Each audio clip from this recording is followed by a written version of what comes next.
Sebenarnya, Tan Sri Speaker, itulah yang mana kajian ini perlu kita lakukan. Kerana sebenarnya soalan yang perlu kita tanya ialah, adakah kuasa peguam negara yang ada dengan kita sekarang di bawah perlembagaan ini mencukupi ke, ataupun adakah budi bicara peguam negara perlu mempunyai kuasa terhad? Bererti soalannya, Daman Sarah, adakah kuasa peguam negara dalam negara kita dalam kajian ini, should it be full discretion dengan izin ataupun should it be guided discretion? Pertama. Keduanya, dalam kajian ini juga kita pun akan mempersoal, adakah isunya pelantikan ataupun adakah isunya termination dengan izin?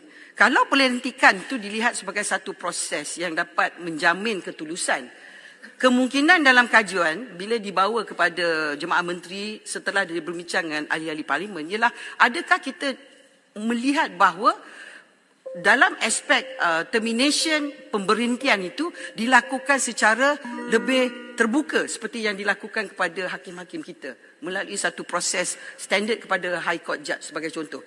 Semua soalan-soalan ni kita akan lakukan dalam kajian kita yang saya sebut tadi. Sebab soalan yang ditanya oleh Yang Berhormat Damansara tu dan juga Kota Baru tu memang betul. It depends on apa sebenarnya objektif yang kita nak tengok daripada proses ini. Tetapi saya perlu menekankan di sini ialah kita tidak boleh lari bahawa akan dikenakan kos kepada negara kita.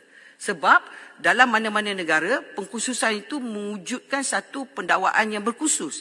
Tetapi pada sebuah negara lain di Amerika Syarikat, pendakwa raya di peringkat federal dan juga negeri-negeri semuanya adalah orang politik yang voted in, diundi oleh rakyat mereka kepada pendakwa raya tersebut. Maknanya the Attorney General is voted by the people di Amerika Syarikat. Itu sebuah negara yang mengamalkan demokrasi.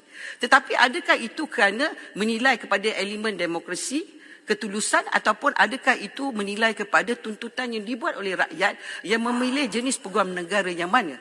Jadi pada setakat ini, pada hari ini 9 bulan Oktober, saya memang tidak dapat menjawab semua soalan yang ditanya sebab kita memerlukan kajian yang lebih berhati-hati supaya pindaan kalau dibuat pada perlembagaan, pindaan ini tidak akan menjadi satu sesalan kepada negara kelak. Terima kasih, Tan Sri Yang di-Pertua.